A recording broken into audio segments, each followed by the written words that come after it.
really the heart, brings the heart to this kind of, amidst tragedy story. So can you also address, how your relationship with, your character's relationship with Gail is going to be addressed on the screen? How it's going to be addressed? Yeah. And where they're going to go and that sort of thing. The Dale-Andrea relationship is very unique, and I think that it's going to unfold very subtly. I think that, I am so lucky that Jeff DeMunn is playing Dale because he is the yummiest, loveliest man ever. Just being in a scene, I'm sure every single person at this table could do a commercial for Jeff DeMunn because he's such a fantastic person and actor. But, it's the end of the world, and Andrea goes through a lot and loses a lot, and I think that this man shows her a kindness and a love that she's never known, and he becomes family and he becomes her heart. So, it is May, December. That's obvious, but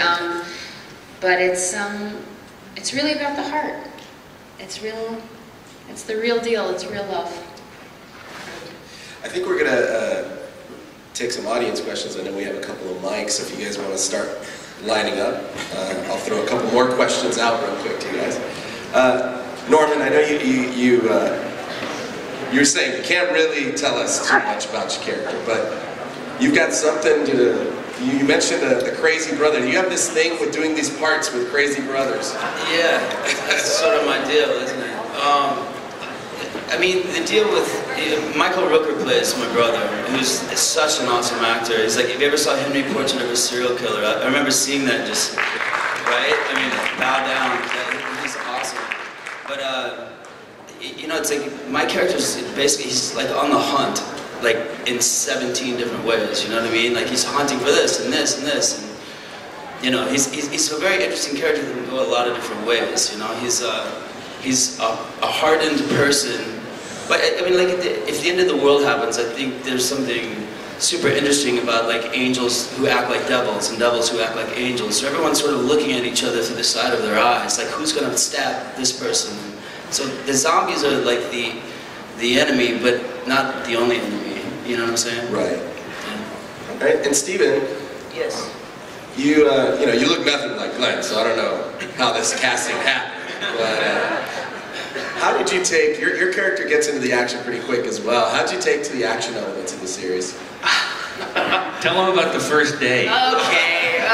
Okay. We knew this was coming. All right, guys, let me preface this. Atlanta's hot. Okay, it's so hot. It's 100,000 degrees. Okay. I just got there, and the first day that I come in, they go, "All right, just come on in. We're gonna shoot some stuff for another episode." They didn't tell me what it entailed yet, so I jump in. Just got into my clothes as a character. Met the directors, Michelle, who was amazing. She directed episode 2. She said, "All right, I want you to run out of this fencing, sprint up the street, jump over these pylons, grab these 2 20-pound bags of guns, jump back over, sprint back down the street, looking behind you, avoiding zombies, and then come back in, and we'll do that maybe 10 times. But he only got through, what, 1? No, we got through 3.5. It was 120 degrees. I just want to say, Gail leaned over and said, he didn't make it through 1. It was 3.5. It was so funny. The third one was like, all right, let's go. I was like, he was just give me 1 second. And then we got to start the 4th one. And then I didn't pass out. They laid me down. They laid me down on my back. In a wheelbarrow. Propped my legs up against the wall, and then they gave me a banana. Which is common protocol. Doesn't mean I passed out. It means that's what you do. Banana and a Twizzler and a tablet of whatever you put in some water. So that was the first day, but it never happened again. And I think that on the general consensus, Atlanta was crazy, and everyone's welcome to Atlanta was get your ass beat like that. So Yeah. Can I just say that the story that Stephen was just forced to tell here is kind of legendary on the set, and he's had to hear it a lot, so can we just not ever mention this again? We want him to live it down, and he did a great job after that, so let's just throw him a bone and never comment on this happening again.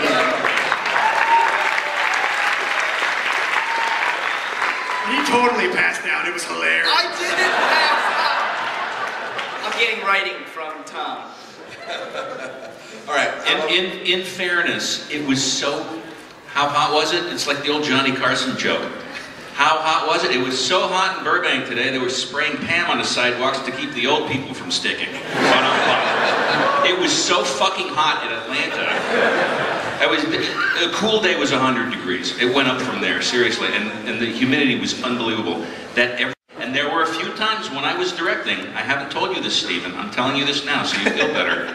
A few times when I was directing the pilot, like particularly out on the country road with the shootout and the car flip and the whole thing, I thought I was going to go over, and I was just standing there. I started getting so overheated, I thought, I have to go over to this bucket of ice water, dip a towel in it, and put it on my head, or I'm going to go over. And it almost happened like 3 times on the shoot. You know, I think... And I wasn't even running up and down the street like you were, so I feel The better. best memory of you was the first day I saw you on set. I saw you do this 3 times. Bend over, and then just slick all the It's really gross, yeah. I bet you guys would like to be zombies on the show.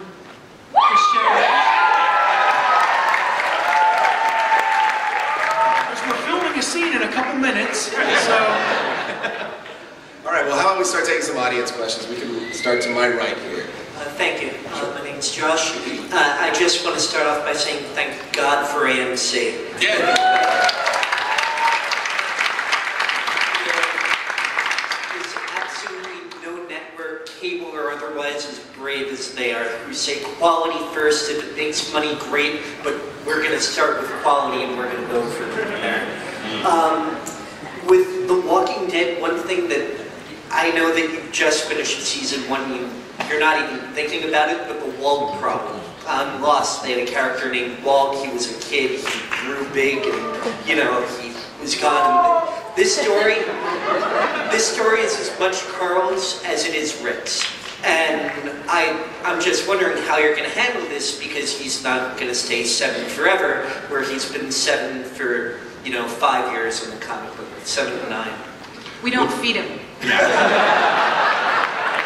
And we're giving him hormone injections. And the moment he hits adolescence, we're feeding him to zombies. That'll be the death episode for Carl. Actually, that actor is 33 years old.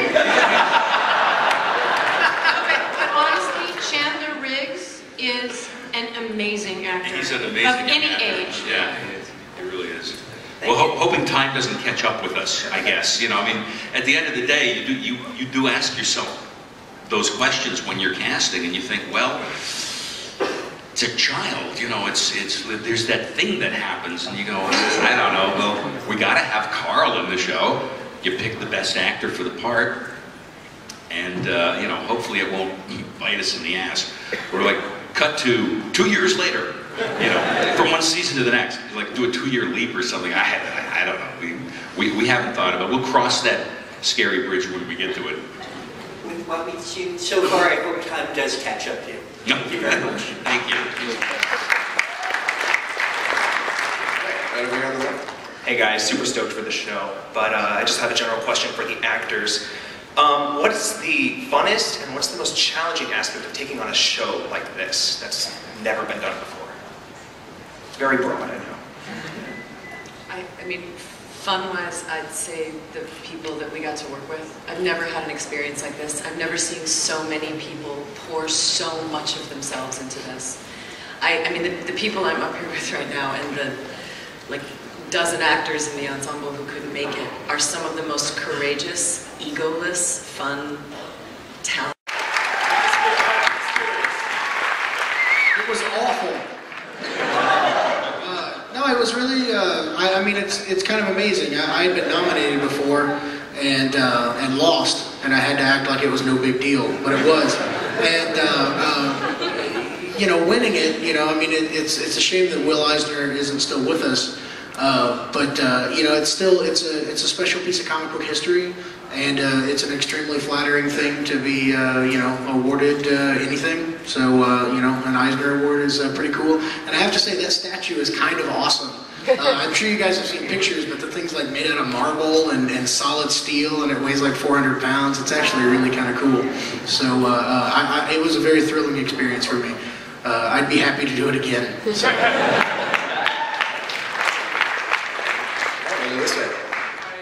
This is a question for Frank. First off, I want to say I agree. I'm tired of glittery vampires as well. Oh, good. We were here earlier. We saw the Vampire Diaries, and it was an hour of torture. Hear them talk about who fell in love with who was terrible. But anyway, I'm a film student at SVA right now, and you've obviously directed two of what I consider like the greatest dramas of all time. Thank you. And I'm wondering, what's your formula for a compelling screenplay? Oh, God. Taking notes. Yeah, God, how much time do we have? It's a lifetime journey discovering, you know, what you do as a writer. You know, I'm still learning, and I think formula is probably not quite the right word, because once you fall into formula, you've stopped, you know, trying to do things in a different or original way. You know, my formula, honestly, I sit down and I write for 12 hours a day, and I keep banging my head against the desk until I feel like I've worked the material to the point that I'm not embarrassed to have somebody read it. You know, it always sucks the first time. And instead of sending it to anybody, I rewrite the damn thing. I don't know how many times. So, and it's really a matter of discipline and time, and finding where the limits of your you know, abilities can take you as a writer. I know that's a much vaguer answer. I wish there were. You know, it's like, how do you lose weight in 3 easy steps? Well, diet, exercise, and more exercise. You know, there's no shortcut to it. You know, in adapting specifically, I try to never stray too far from the spirit and the intention of what the original author has put down. Because I figure if I'm adapting something, I hope I'm adapting it because I love it. You know, and if I love it, then why the hell would I, you know, mangle it and change it into something else completely different? And I've been accused at times, like with Green Mile, of being too faithful to the source material, and it's like, well, yeah, okay, fine. I'd rather be faulted there than, you know, have handed in a 90-minute, you know, horseshit version of the Green Mile that just threw out so much of what was great about it. Right? So I hope that answers the question fairly. Yeah, thank you. Oh, good, thanks. We'll come back this way. Hey guys, first of all, I want to say congratulations. The show looks awesome. Cast appears to be very talented, way better looking than I would have imagined, but that's not a complaint. We're looking at you, Bernthal.